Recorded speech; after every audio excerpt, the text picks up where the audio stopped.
Howdy folks, Jambareeqi here.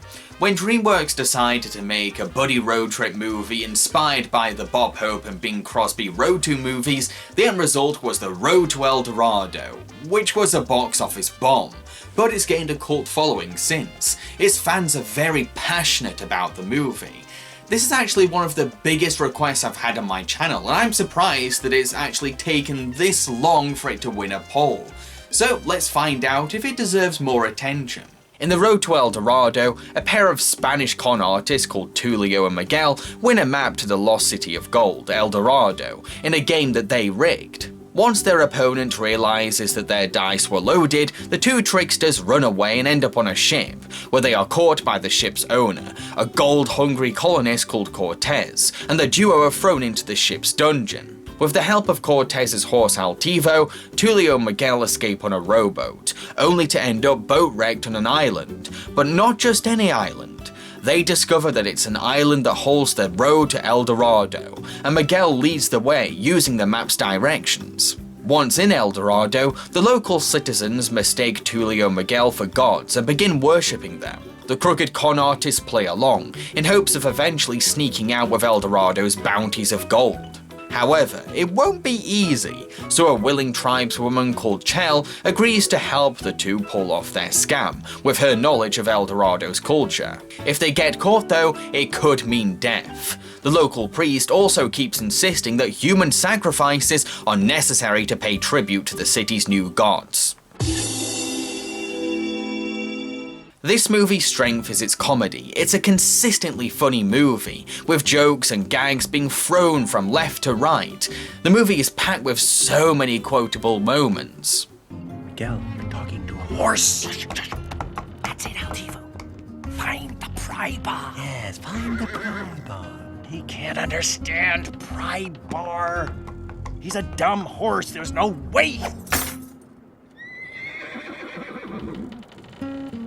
Well, it's not a pry bar. The humor works because it depends on the comedic dynamic between Tulio and Miguel. Their polarizing personalities lend to some laugh-out-loud character conflicts. While Tulio goes for a more serious and sensible angle on things at hand, Miguel tends to be the more optimistic and free-spirited one. Watching Tulio being driven bananas by Miguel's childlike antics is pretty entertaining. But despite their opposing traits, it's clear that they have a rich history together founded on a solid, trusting friendship. They've developed a bond through their careers as con artists, and have a believable connection as best friends. No matter how bad things get, they stick together and work off each other's skills, with Tulio's clever planning and Miguel's daring risk-taking. But while the film does excel at developing a very good chemistry between our two leads to make the comedy work, the actual story for the film doesn't get much attention, and ends up becoming both uninspired and not very well executed. To begin with, despite the film's title, the actual road to El Dorado is quite rushed.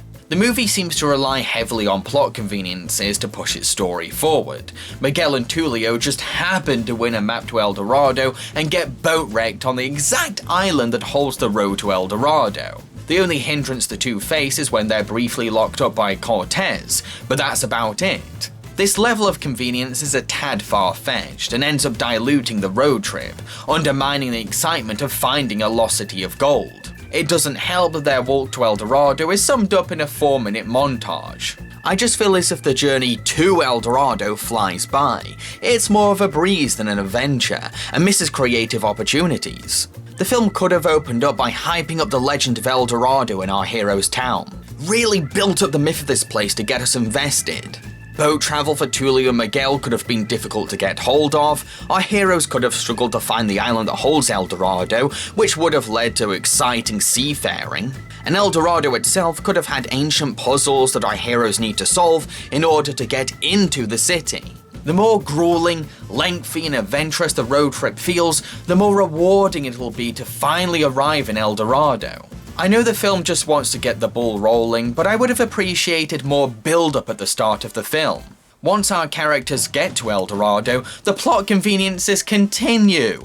Miguel and Tulio just happen to look like El Dorado's gods, and when asked to demonstrate their powers, a nearby volcano just happens to conveniently erupt and stop at Tulio's command. You could theorize that the real gods are helping them on their journey, but why would they? They'd feel insulted knowing that mortals were pretending to be them. You could also argue that maybe Tulio and Miguel really are gods, but that theory gets squashed once we learn that gods can't bleed and Miguel is seen bleeding. So when it comes down to it, it's just contrived storytelling. For the rest of the film, nothing much really happens, and I think it's because the movie doesn't have a strong enough story to work with. The movie has an idea, two con artists trick a civilization they're gods, but that's all it has, a concept. So the film just becomes a series of sketches related to this premise and doesn't do much else besides that. Most scenes in the film play out like this. The priest tests our heroes' authenticity as gods, Tulio and Miguel bullshit their way out of the situation, and Chell face palms at their cultural ignorance. That's it throughout the whole film until we get the traditional action-packed finale. While the film succeeds as a comedy, it lacks in the story department and ends up being a less than impressive movie as a whole. Sure, my funny bones were tickled frequently by the movie, but a big part of me feels like I watched something that wasn't entirely gratifying. Here's the thing, El Dorado could have had more to offer besides lots of gold, like exciting secrets for Tulio and Miguel to uncover, and mysteries to unfold that shed light on El Dorado's origins. Imagine the cool potential, secret underground caves to explore and hidden rooms to find. These ideas could have fleshed out the setting, opened up more potential interactions for our heroes, and made the movie more than just a funny buddy comedy. Because the movie doesn't go the extra mile in terms of imagination and storytelling, I can't really say that I'm surprised that it wasn't a huge hit in cinemas. There's loads and loads of animated films out there, and you have to do more than just be funny to stand out. I'm going to give 3 points to the content. Tulio is a very dry and serious character with a knack for coming up with plans and a high amount of common sense. However, he's not a stick in the mud. Let's not forget that he's a con artist, so his moral standards aren't too high. He can give in to temptations and let his sins get the best of him. Miguel is much more energetic and childish than his partner, but despite his lack of instinct or intellect, he has a heart that's as golden as El Dorado. He has a wonderful curiosity about the city and a desire to socialize with its people. Plus, he's willing to put himself and the scam at risk just to save the lives of those chosen for human sacrifice. Although, he is selfish for putting Tulio and Chell's lives in danger at the same time, especially when they just want to keep a low profile. Chell has a daring confidence and a lust for life. Sure, she's usually playing the straight act against our naive heroes, but she can get silly and naughty when she wants to. Heck, you could argue that she's just as devious and crooked as Miguel and Tulio. She also develops a romantic connection with Tulio that's pretty cute. It's not framed as this melodramatic, sweeping romance, but rather something adorably cheeky. It's refreshingly different to your usual over-sentimental affairs. On the surface, the priest seems like your typical evil sorcerer, a very common archetype for animated family films like this. However, there's more to him than that. He's not really after domination or power. His motive lies more in religious faith. He's incredibly passionate and devout to the gods he believes in. He doesn't think about what's morally correct or just. He's lost himself in tales of violent and bloodthirsty gods and will do anything to please them. It makes him a rather threatening presence, even though his personality is rather flamboyantly theatrical. The chief is a very relaxed man with a more peaceful approach to El Dorado's religion. I do like how chilled out he is, and even though the priest has overpowered him in the city, he tries to look after his people and make them feel safe. The fact that he hints that he's caught on to the scam at one point, but doesn't seem angry, shows what a cool-tempered man he is. It's also fun seeing the chief and priest compete against each other to win the god's satisfaction. Cortez serves as the film's secondary antagonist. He doesn't make many appearances and isn't that special as a villain. He's just your typical money and power-hungry bad guy.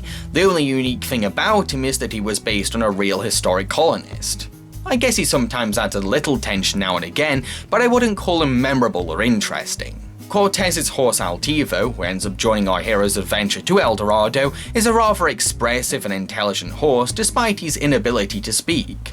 I do like when silent animals are given very human personalities, and Altivo certainly adds some dry humour to the film without ever saying a word. I'm going to give 4 points to the characters.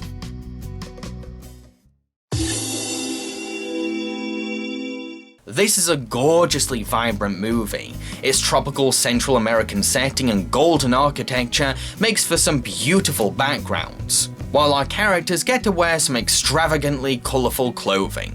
As for the animation, it has some fantastic comedic timing, thanks to the cleverly placed pauses. These pauses help characters take the time to let things sink in. The jokes land and punchlines have weight because the pauses lend to each gag's setup and payoff. I also like how the movie manages to make Miguel and Tulio's animation look notably different from each other at times. If you watch them carefully, you'll notice subtle differences in the way they react to things, like how Miguel takes longer than Tulio to realise they've hit land in one scene. I'll admit that the differences aren't always consistently there, but when they are made, it's a nice little touch. However, I have to agree with Doug Walker and admit that the film could have embraced the principles of animation a bit more. Sure, we get some silly facial expressions sometimes, but they seem a little held back. I get the feeling that Dreamworks didn't want to ruin the beauty of their realistic designs, so they don't seem too confident about stretching or exaggerating the characters. Here's the thing though, this isn't the Prince of Egypt, it's a wacky buddy comedy, so you're free to be a bit more crazy. With more stretchy and bouncy animation, many moments could have been far funnier, because exaggerated character performances would have suited the frantic cartoony energy that the film was obviously going for. I'll be honest and say that some shots were missing that certain elastic spring and rubbery quality to make a character look humiliatingly embarrassed or scared. Like I said, the film is funny as it is, but it could have gotten much more boisterous laughs out of me if it was willing to push its character animation just a bit more. Nothing too extreme, but enough to amp things up a little and show the animator's confidence. It's clear that the animation wants to impress viewers with its artistry, but doesn't feel all that willing to sacrifice its beauty to enhance the comedy. I'm going to give 4 points to the animation. Kevin Kline voices Tulio, and he is splendid in the role. He sounds sardonically dry for sarcastic scenes, but also believably frustrated when he's getting wound up by Miguel. Miguel, how are we gonna keep this up for 3 days? You worry too much. No, I worry exactly the right amount. You can never worry too much. Kenneth Branagh voices Miguel. He sounds dopey, but also charmingly energetic. Plus, when he stands up for the rights of the El Dorado citizens, he sounds convincingly concerned. Back to Spain, yeah? Yeah.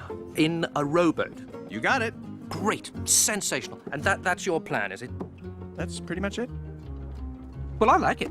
So, how do we get on deck? This city and these people have no need for you anymore. There will be no sacrifices. Not now, not ever.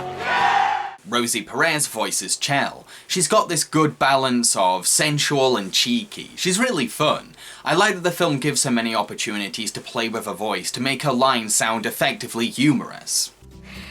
I want it. In? On the scale. There's no scam. Why would you think there's a... Why? So I can get out. I thought you just said she wanted in. She wants in so she can get out. Ah, got it. Why? Think you're the only ones who dream of better things? Of adventure? You've got your reasons, and I've got mine. Armando Asante voices the priest. It's a very one-note performance. He seems to be delivering every single line with a loud, over-the-top growl. Sure, he can sound entertainingly flamboyant at times, but it does get grating hearing him read every line with a gravelled, hammy delivery. I'm kinda surprised that he won an Annie for this performance. My lord, you are perfect. Oh, well, go on. But in your perfection, you cannot know how imperfect humans are. Like snakes, they are. Spineless and slippery. They are as untrustworthy as rats, stealing and cheating with no remorse. Spinning webs of lies like spiders. Edward James Olmos voices the Chief, and he has this soothing, warm, soft voice. It's so nice to listen to. You know Lord Miguel. If you wish to stay, you only need to say so. You mean forever? Of course. Jim Cummings voices Cortez, and it's pretty interesting hearing this actor who usually plays cartoony, silly roles, providing the voice of a serious, villainous character. He uses his versatile talents to give this sinister and grim performance. My crew was as carefully chosen as the disciples of Christ, and I will not tolerate stowaways. You will be flogged, and when we put into Cuba to resupply, God willing, you will be flogged some more, and then enslaved on the sugar plantations for the rest of your miserable lives. To the brig. All right. Cuba. I'm going to give 4 points to the voice acting. I do like the music for this movie. It was composed by the Lion King's Hans Zimmer. It uses the film's settings of Central America and Spain to inspire a series of tropical and exotic tracks. I especially enjoyed the use of Spanish guitar to keep the spirit of our heroes' nationalities alive throughout the film. Although, it's a good score, but I'll admit that I only truly appreciated it during 2 or 3 scenes. So yeah, I can't really give the original score for the film high marks when only a couple of the tracks actually impress me or suck me into the film. The movie also features songs by Elton John and Tim Rice, the duo behind the songs in The Lion King. Yes, this movie is a Lion King reunion. Most of the songs are soundtrack numbers sang by Elton John himself, and while they're nothing outstanding, I guess they do a decent job capturing the spirit of the scenes they're attached to. They're okay and don't hurt the film, but they're not exactly necessary. There's only one actual musical number in the film, and while it sticks out like a sore thumb because it's the only one, I do enjoy it. It's called It's Tough to Be a God. I like its thumping drums and upbeat pan flutes, although Kevin Kline and Kenneth Branagh's singing voices leave a lot to be desired. Even the makers of the film knew that they were struggling with Elton John's lyrics, yet they still went full steam ahead. I don't know if that's admirable or incompetent. It's tough to be a god, but if you get the people's nod, count your blessings, keep them sweet, that's our advice. It's great advice. I think what bothers me is that the songs feel like a distracting, gimmicky novelty. Seeing as most of these songs are just shoehorned Elton John pop songs, I get the feeling that the filmmakers had little interest in making this movie a musical and more concern about giving the movie a selling point. It's like the movie is saying, hey, we got the guys behind The Lion King doing the songs in our film, woo-hoo-hoo, look at us, fuck you Disney! I mean, the trailer did make a big deal out of it. Featuring 6 new songs from Elton John and Tim Rice, the Oscar-winning team from The Lion King. But the film doesn't have much to brag about because the score and songs are nowhere near The Lion King's caliber. I'm going to give the music 3 points. To conclude, The Road to El Dorado is a very funny buddy comedy with a lush, beautiful setting and very likeable characters. But its weak story stops me from saying that it's anything special or underrated. Don't get me wrong, I don't think this film deserved to be a box office bomb. It's not a bad movie. Heck, every time I watch it, it puts a smile on my face and makes me feel happy, mainly thanks to the characters and atmosphere. But I'm afraid that you can't push me to say that it's anything more than just okay, as it's not very remarkable. The Road to El Dorado has gained 18 points, which translates to 3.5 golden strawberries out of 5. If you enjoyed other animated buddy comedies such as Toy Story or The Emperor's New Groove, then I think you might get into The Road to El Dorado. I also feel like the movie has elements of Atlantis: The Lost Empire, so fans of that film will enjoy The Road to El Dorado too. I've been Jambareeqi and I hope that you enjoyed this review. If you did, then please consider supporting me on my Patreon. With enough sponsors, I could start doing episodes of Jambareeqi reviews every single week, which would be so cool. Plus, if you're working on your own creative project and you'd like to hire me as a writer, actor, or editor, then head over to this page here. So, what am I going to be reviewing for the next episode of Jambareeqi Reviews? Well, something strange happened this morning. I found a mysterious package in my post. It feels like a DVD, so I'm thinking that whatever's inside there, I could review next. Let's open it up and find out. I hope it's going to be something really good.